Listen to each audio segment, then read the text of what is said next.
은혜 받으실 하나님의 말씀은 베드로후서 3장 10절에서 13절입니다.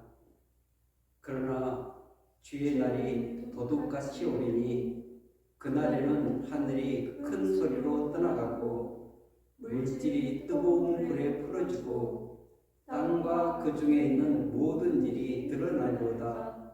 이 모든 것이 이렇게 풀어지리니 너희가 어떠한 사람이 되어야 마땅하냐? 거룩한 행실과 경건함으로 하나님의 날이 임하기를 바라보고 간절히 사모하라. 그날에 하늘이 불에 타서 풀어지고 물질이 뜨거운 불에 녹아지려니와 우리는 그의 약속대로 의가 있는 것인 새하늘과 새 땅을 바라보도다. 아멘. 할렐루야.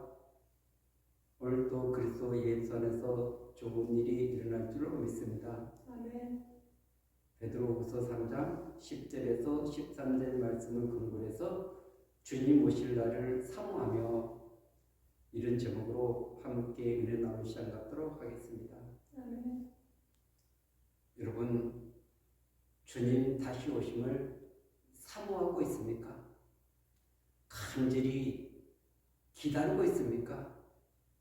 기대하고 있습니까?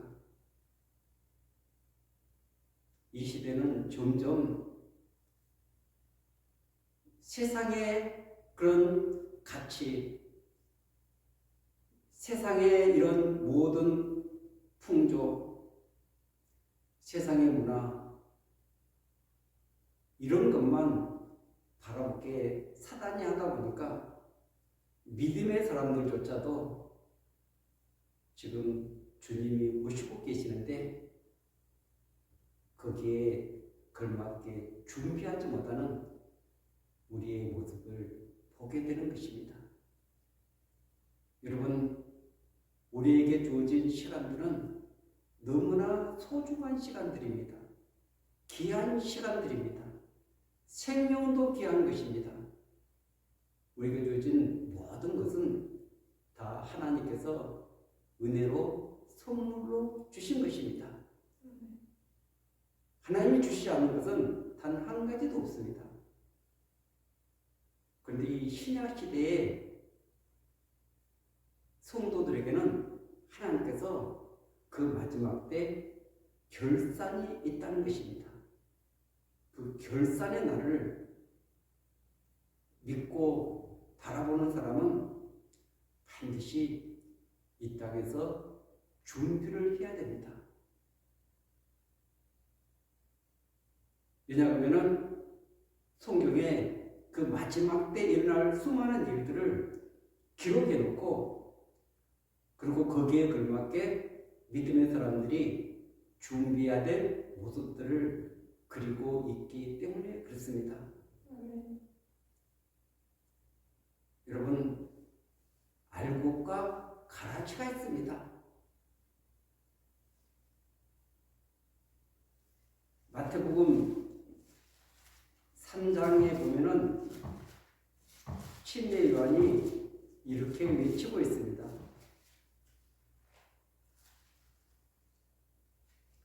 3장 12절에 손에 키를 들고 자기의 타당마당을 정하게 하사 알곡은 모아 곳간에 들고 쭉정이는 꺼지지 않는 불에 태우시리라. 아멘. 반드시 마지막 때 타작은 그 가을 마지막 추수에서 저장하는 일 아닙니까? 저장하는데 알곡만 저장하지 쭉정이를 저장하는 사람은 없을 것입니다. 쭉정이는 불에 태우시리라 이렇게 말씀하고 있는 것입니다. 마태복음 그 13장에도 열매 맺는 밭이 있고 열매 맺을 수 없는 밭이 있는 것입니다.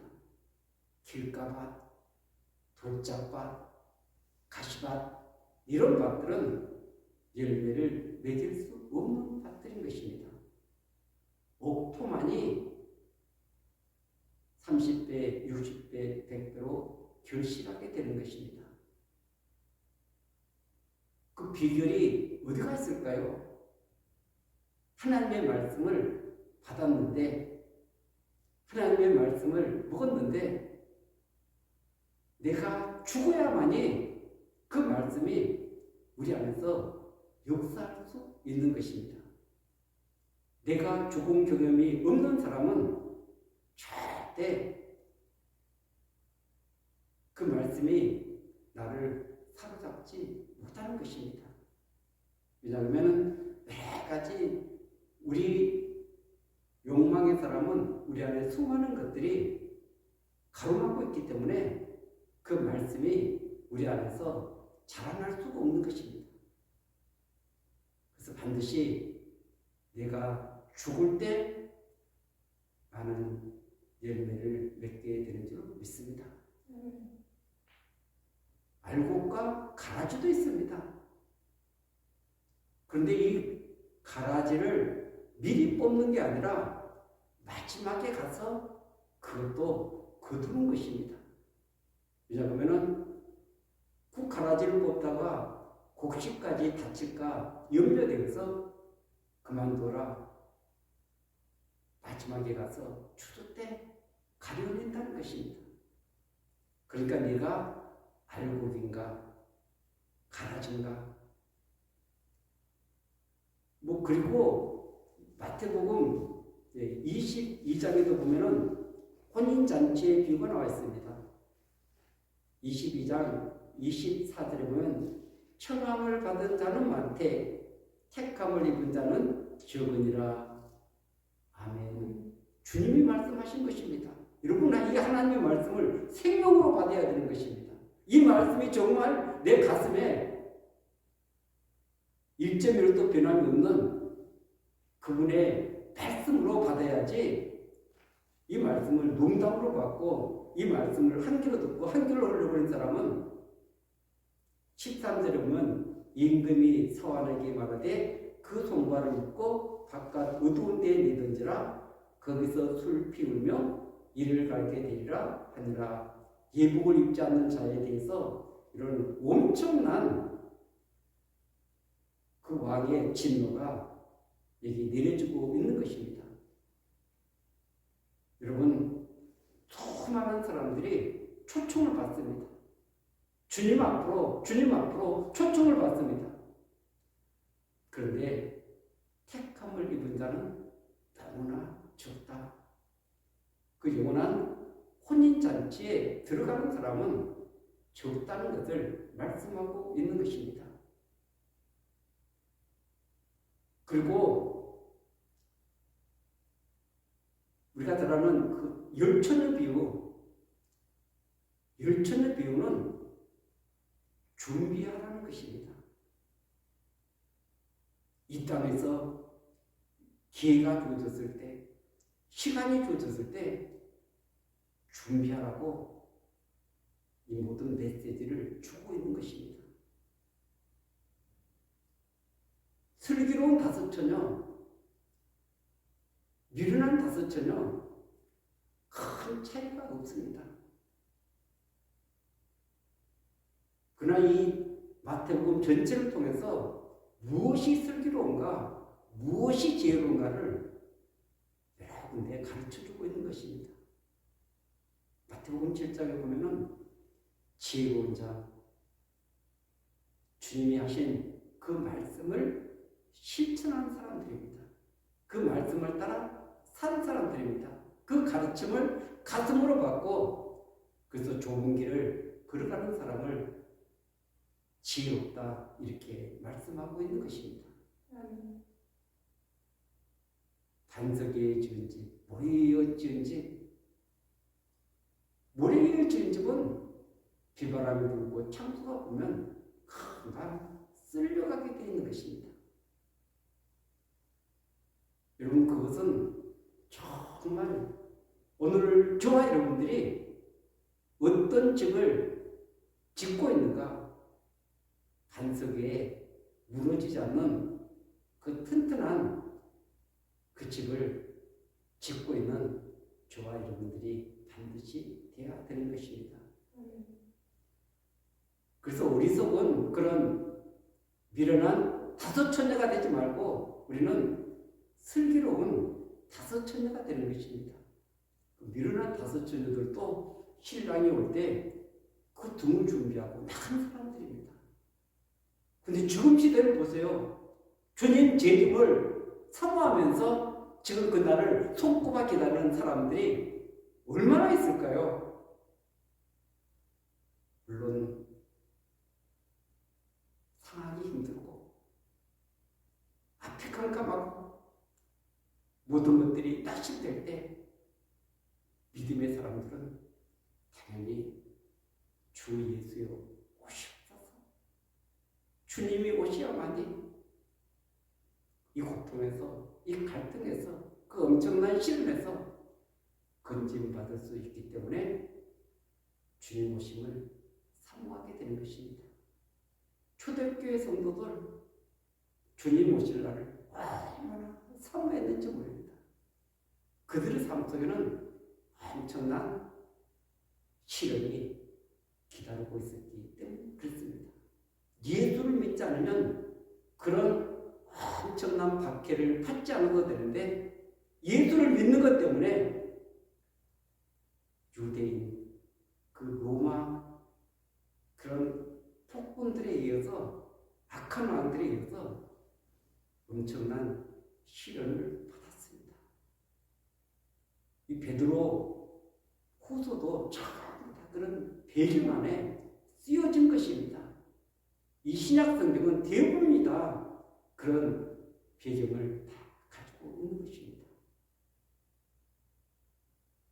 그래서 이 땅에서 그런 구제할 것도 없고 또 바라볼 것이 없고 붙잡을 것이 없는 그런 사람들은 주님 오시기를 간절히 사모했습니다. 소망했습니다. 기다렸습니다. 그런데 지금 시대는 우리가 이 땅에 살기가 좀 좋다 보니까 많은 분들이 이 땅에 안락함에 거기에 주저앉아서 다시 오시는 재림하시는 그 주님을 소망하지 않고 있는 것입니다. 얼마나 큰 비극입니까? 반드시 가슴을 치면서 통과하는 그날이 반드시 오게 되는 것입니다. 그래서 수많은 비유를 보여주고 있지 않습니까? 양과 염소의 비유, 그것도 의인과 악인을 심판하는 그런 내용이 그 속에 있는 것입니다. 수많은 이런 비유 속에 우리가 준비하지 않으면 정말 그 엄청난 그런 어두운 바깥에서 이를 갈며 슬피 울 것이라는 그런 엄청난 말씀을 우리에게 하고 있는 것입니다.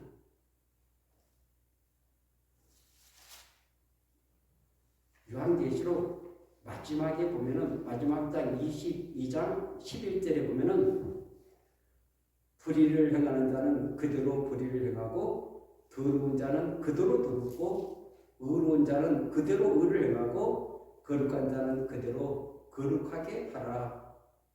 아멘.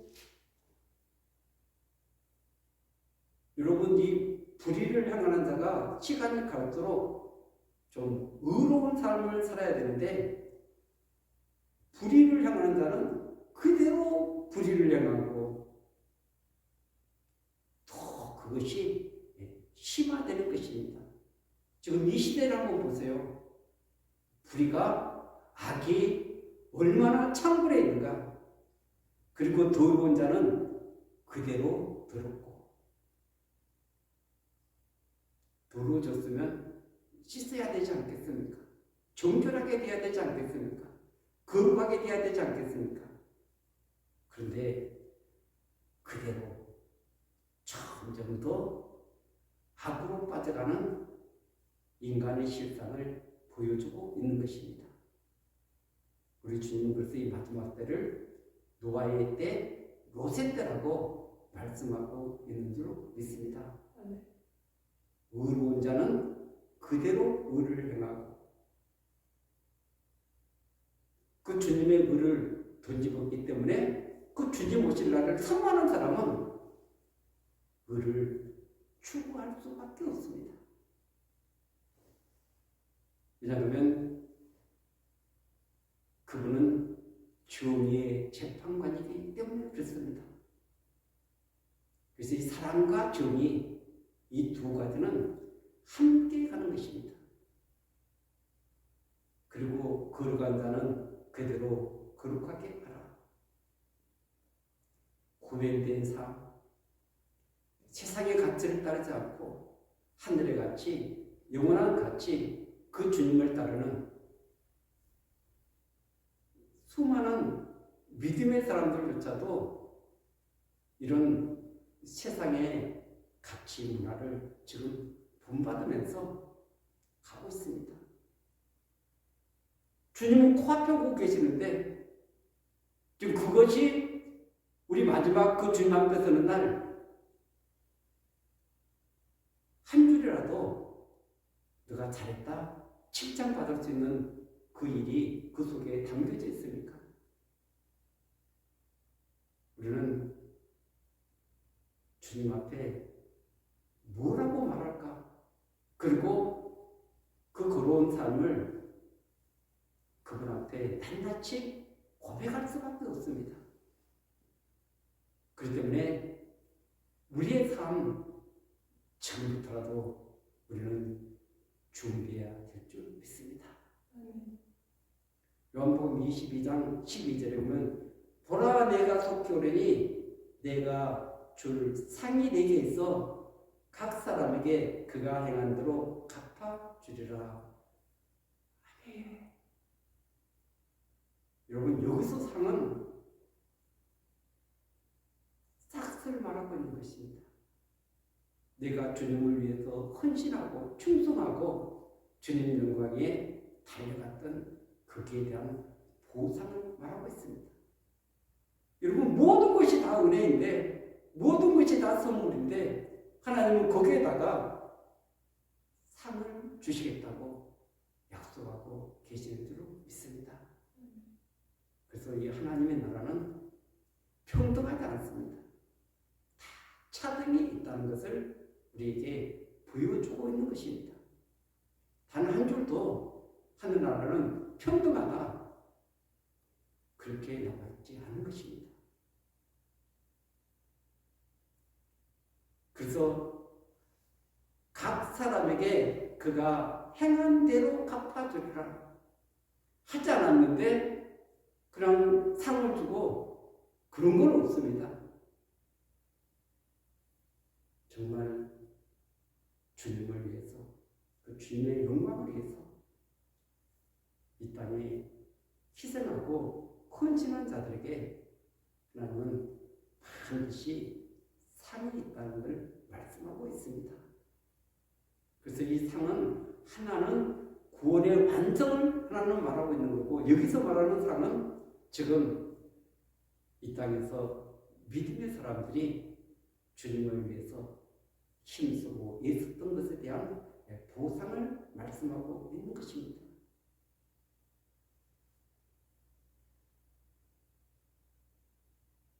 (22장) 13절과 14절에 보면은 나는 알파와 오메가요 처음과 마지막이요 시작과 마침이라.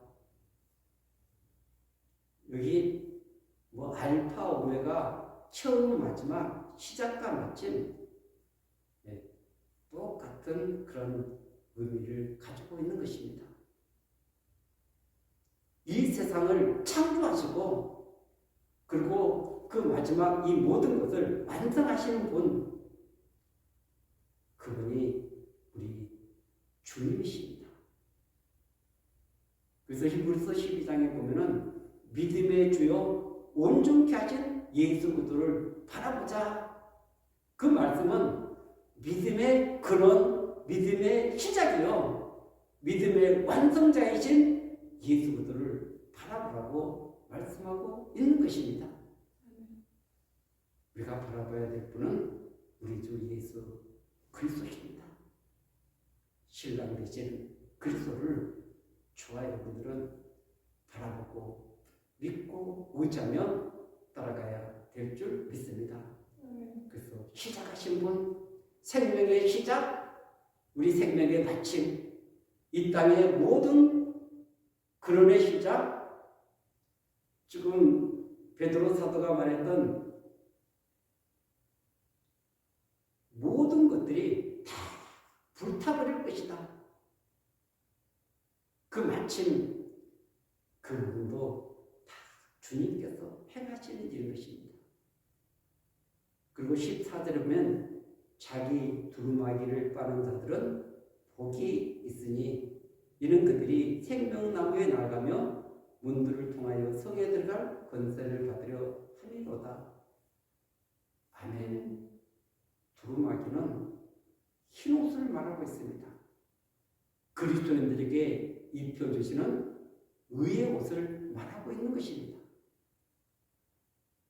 그런데 이 의의 옷이 더러워지지 않습니까? 이 세상을 살다 보면 오염되지 않습니까? 그것을 매일매일 빠는 것입니다. 깨끗하게 원래의 모습대로 빠는 것입니다. 이것이 계속 이루어지는 사람은 복 있는 사람입니다. 왜냐하면 생명나무에 나아가며, 그리고 문들을 통하여 이 성은 새 예루살렘 성을 말하고 있는 것입니다. 우리가 그토록 그리는 그 새 예루살렘 성 들어갈 권세를 받기 위해서 흰옷이 더러워져서, 예복이 더러워져서 그 옷을 빠는 사람들을 이렇게 지칭하고 있는 것입니다. 이 부분을 보면서 오늘 베드로후서 3장 10절에 보면은 그러나 주의 날이 도둑같이 오리니 그날에는 하늘이 큰 소리로 떠나가고 물질이 뜨거운 불에 풀어지고 땅과 그 중에 있는 모든 일이 드러나리로다.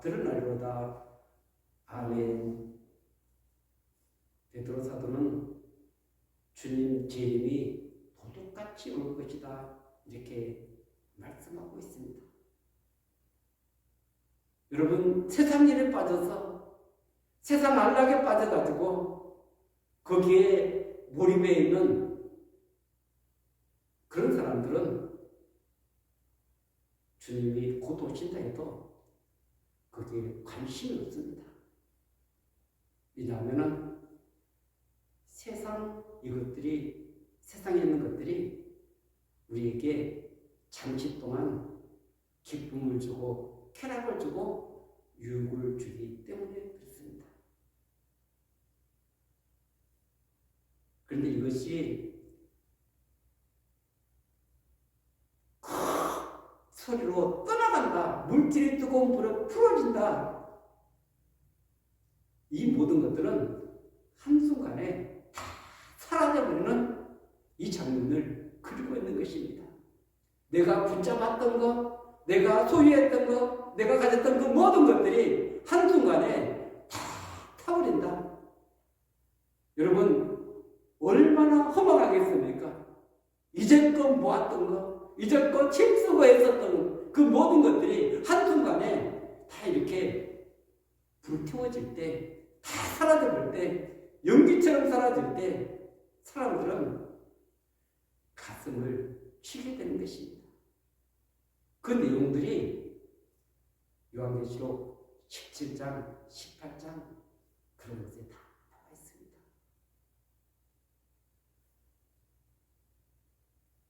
그래서 정말 사라지지 않는 영원한 것을 붙잡고 또 하늘의 것을 쌓을 수 있는 지혜가 저와 여러분들에게 반드시 있어져야 될 줄 믿습니다. 아멘. 그래서 11절은 이 모든 것이 이렇게 풀어지리니 너희가 어떠한 사람이 되어야 마땅하냐? 거룩한 행실과 경건함으로. 아멘. 이 모든 것들이 이렇게 사라져버릴 텐데 주님 말씀 한마디면 이 모든 것들이 다 떠나가 버리는데 내가 붙잡고 있었던 그 모든 것들이 다 사라져 버리는데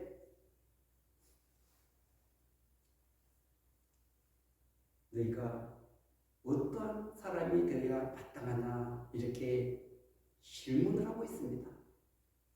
여러분 모든 것들이 다 사라져 버리는데 그것은 건질 것이 단 하나도 없는데 지금 베드로 사도는 어떠한 사람이 되어야 마땅하냐 이 부분은 하나님 앞에 드러나야 될 부분이기 때문에 그렇습니다. 하나님 앞에 가야 될 몸이기 때문에 그렇습니다. 그래서 그 거룩한 행실 참 이 땅을 살아가면서 거룩한 삶을 살아간다는 것이 쉽지 않습니다. 왜냐하면 모든 사람들이 거룩함을 추구하면 거기에 편승하기가 쉽습니다. 모든 사람들이 거룩과 반대된 세속을 향해서 이렇게 썩어질 것을 향해서 질주하는 이 세상 가운데 내가 구별되게 그리고 세상 사람들과 정반대의 길을 그 거룩함 그 길을 걸어간다는 것이 결코 쉽지 않습니다. 그러나 저와 여러분들이 반드시 남는 것은 거룩한 행실, 경건한 것입니다. 그렇기 때문에 그리스도의 피로 구속받은 저와 여러분들이 어떤 사람이 되어야 마땅하냐? 지금 이 사람들은 엄청난 박해 가운데 있는 것입니다. 고통 가운데 있는 것입니다. 절망 가운데 있는 것입니다. 그러면 여러분들 하나님께서 여러분들을 도와주어서 그 아픔 가운데서 건져내 주실 것입니다. 회복해 주실 것입니다. 지금 그 메시지를 던지고 있는 것이 아닌 것입니다. 하나님 앞에 어떻게 서야 될 것인가를 지금 말씀하고 있는 줄 믿습니다. 그분 다시 오시는 그분 앞에 우리가 준비해야 될 것은 거룩한 행실, 경건하는 것입니다. 이것을 갖추지 않으면 크게 정말 가슴을 치면서 고통하는 날이 반드시 올 수밖에 없습니다. 12절은 하나님의 날이 임하기를 바라보고 간절히 사모하라. 아멘. 하나님의 날이 무슨 날입니까? 주님 재림의 날인 것입니다. 큰 날인 것입니다. 반드시 그날은 약속대로 성취되는 것입니다. 하나님께서는 지금 참고 계시는 것입니다. 왜냐하면 한 영혼이라도 구원하기 위해서 길이 참고 계시는 줄 믿습니다. 그런데 그 주님의 재림의 날을 바라보고 마음이 거기에 쏠려 있는 사람은 바라볼 수밖에 없습니다. 마음이 없는 사람은 절대 바라보지 않습니다. 왜냐하면 땅에 관심이 있는데요. 세상의 것에 관심이 있는데요. 주님의 그 날을 바라보겠습니까? 여러분, 바라본다는 것은 거기에 대한 모든 것을 집중하는 사람이 그것을 바라보게 되어 있습니다. 사모하게 되어 있습니다.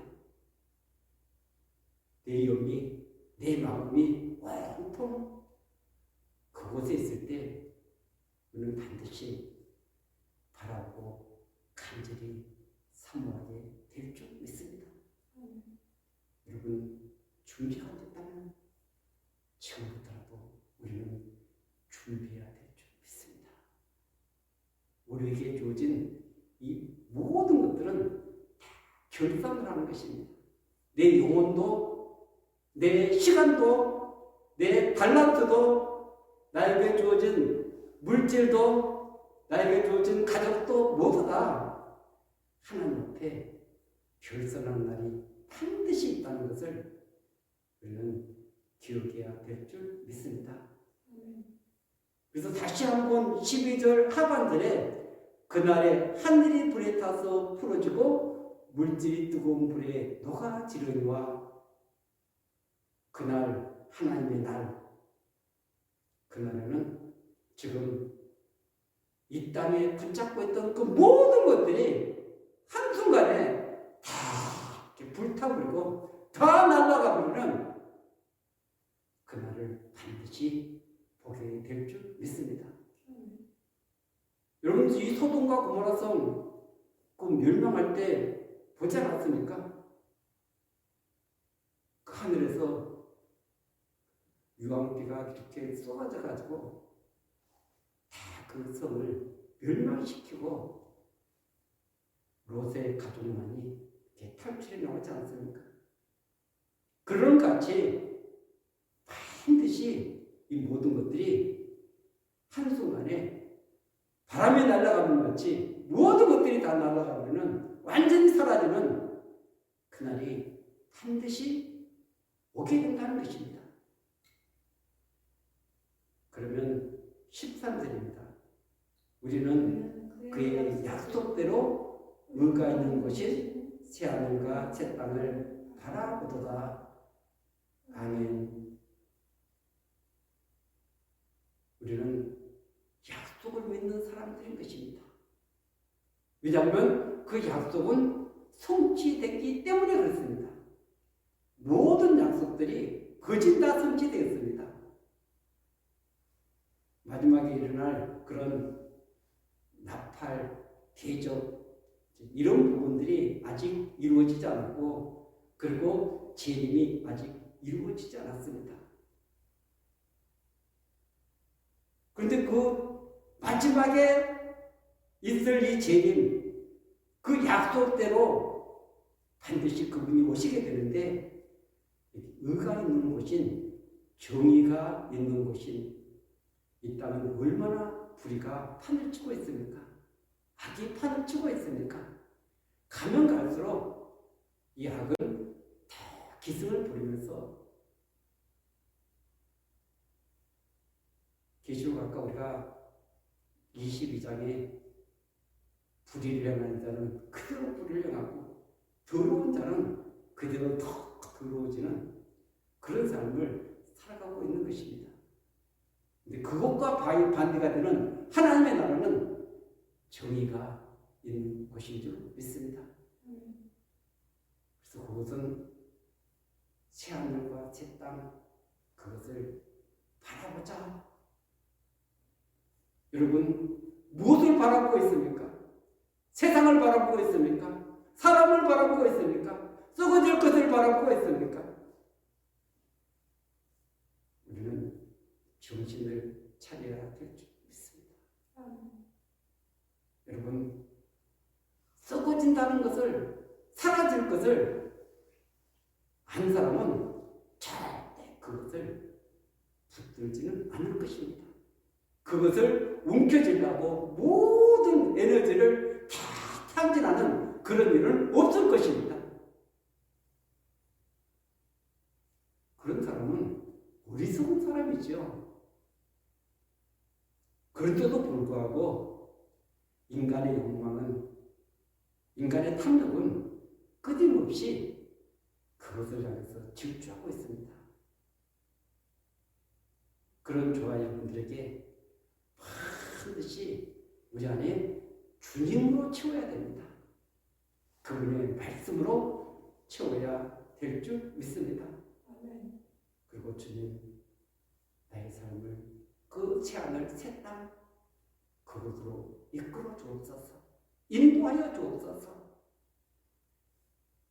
주님의 나를 사모하는 저와 여러분들이 반드시 되어야 될 줄 믿습니다.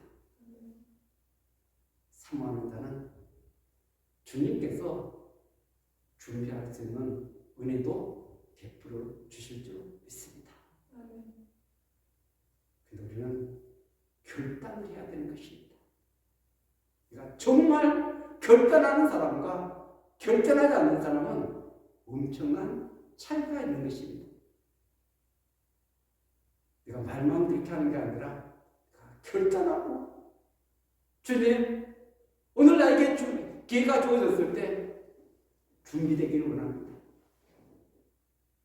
그 버림받는 그 수많은 케이스들을 아까 얘기하지 않았습니까? 나는 정말 알고인가 쭉쭉인가? 나는 들림받을 수 있는가? 들림받을 수 없는가? 주님이 100% 다 해준다면 그런 말씀이 거기에 기록될 필요가 없는 것입니다. 주님이 다 해주시는데요. 그러나 그런 부분이 기록된 것은 다 그분이 하시지만 우리가 해야 될 부분이 있다는 것을 말씀하고 있는 줄로 믿습니다. 그 부분을 우리는 준비하는 것입니다. 깨어있는 것입니다. 그리고 수많은 지금 말씀을 변질시키다 보니까 수많은 사람들이 거기에 오염이 돼가지고 진짜 이 그분이 하시는 말씀을 붙잡지 않는 것입니다.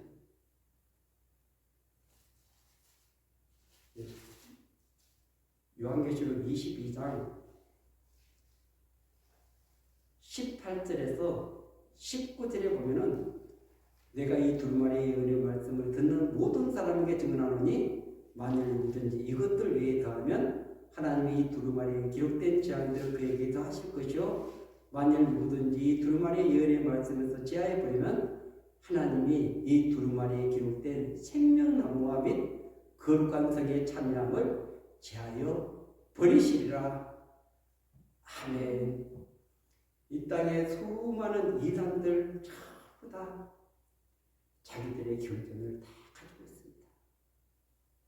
가톨릭조차도 배경을 가지고 있습니다. 여러분, 하나님의 말씀은 절대 가감하지 말라고 우리에게 말씀하고 있는 줄로 믿습니다.